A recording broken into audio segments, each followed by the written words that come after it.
Christ is in our midst. He is and ever shall be. So I'm struck by something pretty significant in this gospel, besides the miracle. The miracle, is the obvious interpretation. But look at how the Lord looks at food. And I think we can extend this. Food and drink and earthly needs, like earthly cares. Look how he looks at those matters as afterthoughts. Afterthoughts. You feed them. He says, you give them something to eat. 5,000 or 15,000, how many ever were there. You give them something to eat. So this is important for us because someone just asked me just today or yesterday about joy. How do you know if you have joy in your life? Is it because I had another meal today? I was able to eat today kind of thing? Or have all my needs met? Some people say yes to that question, actually. I would say, maybe go out on a limb and say, most people say, I have joy based on getting my needs met, getting my physical and this and all of that taken care of, being in good health. Remember the old expression, you got your health, you got everything. I don't believe that for a minute, but people believe that. And then something happens to their health, and then immediately they have nothing. Exactly. So maybe there's true in an earthly sense. If you have your health, you have everything. If you don't have your health, you have nothing. Well, if you don't have Christ, you don't have anything. That's the point. So look what Jesus does. He heals their sick. They're bringing him sick people. They're bringing him demon-possessed people. They're bringing him every kind of problem, one after another, lining up, problems. And he just one after the other, gives them a word, gives them a movement, gives them some miracle, sometimes he just gives them a smile. Right? This is the Lord Christ. He knows what each needs. And that's the one thing needful. That first thing. Now look, on this liturgy today, this is the first thing, these gifts. The body and blood of Christ, this is the first, okay? Now since we've gathered you all together today, 100 people, whatever, now what are we going to do? Now we have to feed you. So we, as an afterthought, have a meal out there. You see? As an afterthought, we go to have a restaurant or whatever. It's not our first priority. This gospel is ordered in a very distinctive way. He heals. He teaches. He gives them real life. And then everybody starts worrying about, of course, what about the bodily needs? What about all the practical needs? Well, there is hospitality. We don't dismiss hospitality. We don't dismiss the idea of giving a gift to people who've gathered together, especially for such a grand purpose as the kingdom of heaven, right? But it's not the main thought. Have you ordered your life this way? Christ first. Whatever's necessary for the kingdom of heaven. And then, all right, now let's take care of our, I'm a little bit hungry or I'm a little bit tired, have to go to sleep or something. That's the proper order. My suggestion is this, that when people enter the church, when they become Orthodox, especially as adults, still they haven't, for a long time, many times for years, they still don't quite have the order right. Kingdom first, kingdom first, kingdom first. Sometimes they're baptized as babies, and they still don't get that order right until sometimes very late. Kingdom first, kingdom first, kingdom first. No. Food first, sleep first, job first. What else do you have? Relationships in the family first. First. And then eventually, as life, the sweetness of suffering in this life, as those things start losing their luster. Even when you get older, believe it or not, you can't eat too much food anymore. Promise you little people, you enjoy your burgers and your hot dogs and everything right now, because there'll come a time where, the minute you eat one, you get sick. Like me.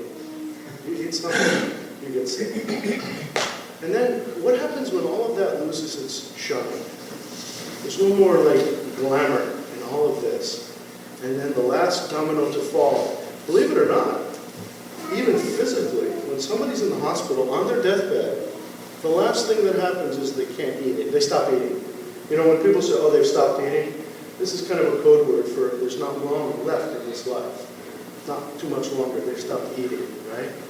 So you see, even the biology of the body says, look, I'm going to take this last thing away from you so that you can prepare for the thing you should have been ready for already.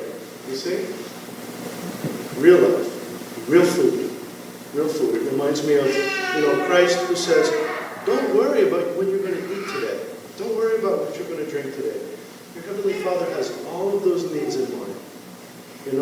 Don't worry about what you're going to wear today. Don't worry about any of your sort of desires or even your needs, because that's going to end. You'll be doing that day after day after day after day. It gets boring actually after a while. What am I going to eat today? What am I going to eat today? What am I going to eat? Animals do that. I watch my dogs, and they're looking at me every day, like, especially since my wife's gone, so I have to remember to feed them. So they look and they say to me, what are we going to eat today? What are we going to eat? I said, you are dogs. You're such dogs. I don't want to be like that. I don't want to live like that. Don't live like that.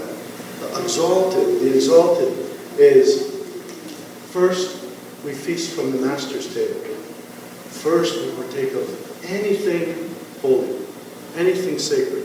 And the more we do that, let's say the less we'll depend on the other. The more we do that, the more we'll want to do that. We'll reclaim more and more territory for the kingdom of God. There's only 24 hours in the day. What if you gave 20 of them to Christ?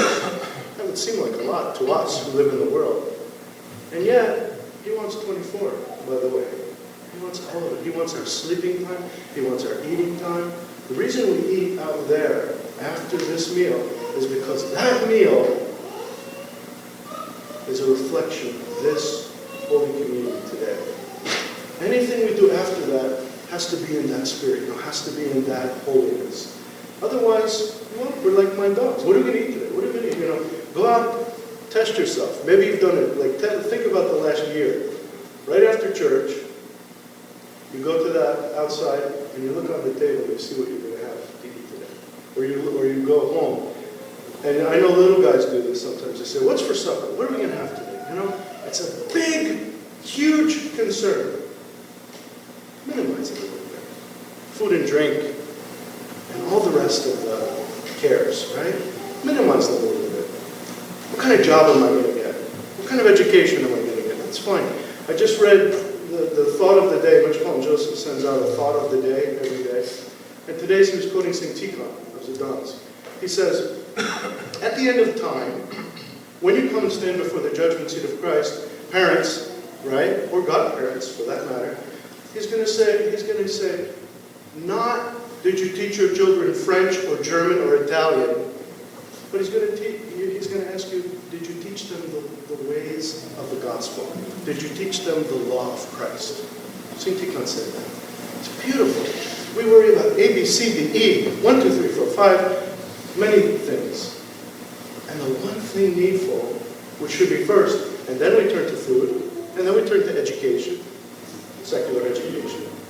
Then we turn to our job, then we turn to this project, then we turn to this hobby, then fine. It's got to be like under the umbrella. That umbrella needs to get bigger and bigger as we get older. Otherwise, we're 70, 80, 90 years old even, and still a very small umbrella because we're still concerned about this thing. And the Lord is so merciful that He'll take it away only gradually, that last thing, which is, like I said, oftentimes the ability even to eat a piece of food, right? When you get to that point, and you will, God willing, when you get to that point, it shouldn't be a tragedy anymore. It should be just like the last normal biological cessation. Say, now finally I can be completely living in the Spirit. I love the fact that thousands of people went out to the middle of nowhere without planning. It's kind of a test of the Lord in some ways, but not really. It's a test of themselves, and they passed it. Here they are in a lonely, what does it say, like a deserted, isolated, nowhere place. We have a lot of those around here in North Idaho. You go out there and you want to do something for Christ. You want to have a service. You want to have a prayer. You want to commune with God. And you can do that on the top of a mountain, right? Look what feast we're celebrating now. He went up on the top of a mountain, took his disciples there, and unfolded heaven before them, basically. You could do the same. You could go inside here, on the top of a high mountain, or in the field, or in the forest, whatever. It doesn't matter. You can find that joy here, right? And it doesn't require your belly to be full. And it doesn't require all your physical needs to be satisfied. All it requires is the desire of your heart to be the kingdom of heaven, to be Christ, to be the Lord's food and drink, right? To be drinking of the living water that he talks about in another place. To be eating the food that never perishes. Father Schmemann talks about this. Father Alexander says, look at this idea of the kind of food we eat. Every time you eat something, it's dead. Every time you eat something, think about what you're going to eat now in the next 10 minutes. Outside there. Dead food. Look at the table. Maybe you won't be hungry. Maybe it'll change your mind.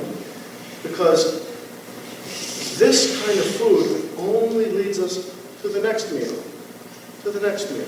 To sustain our biology. Why? So that we can be inspired, transformed, rise above it, to eat the food that never dies, that never ends. Christ's own food, his own body and blood.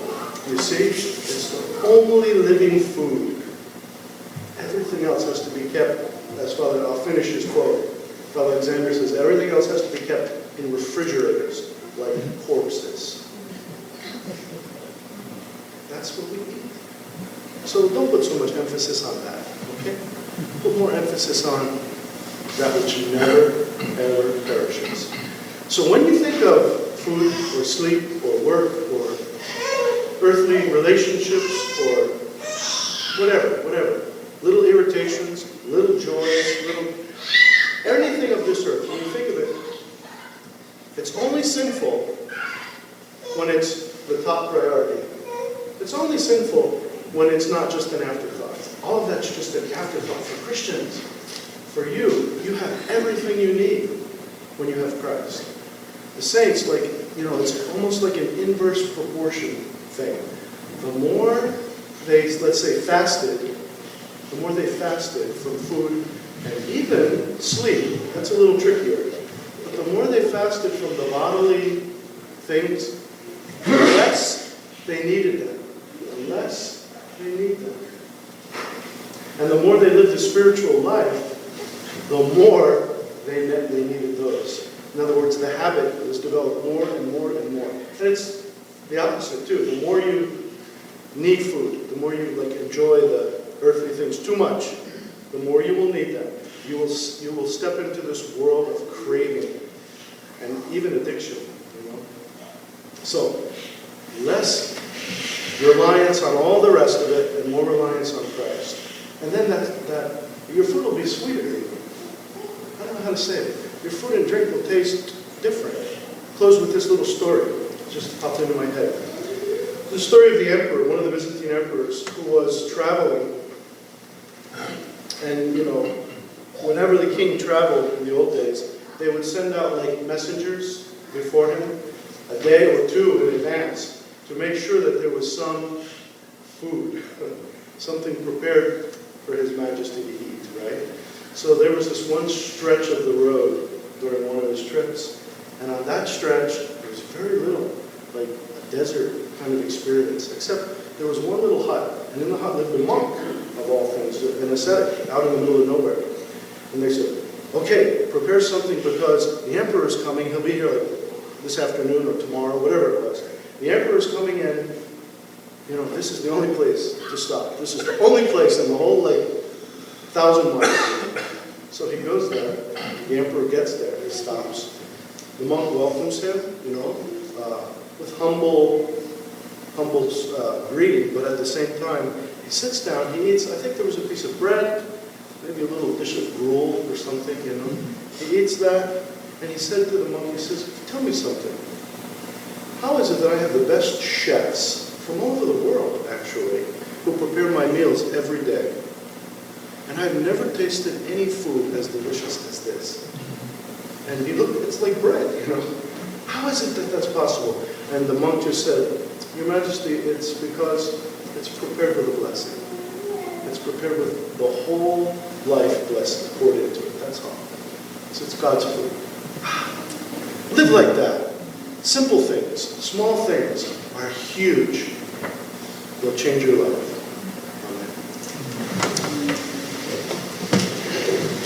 Let us say with our whole soul, with our whole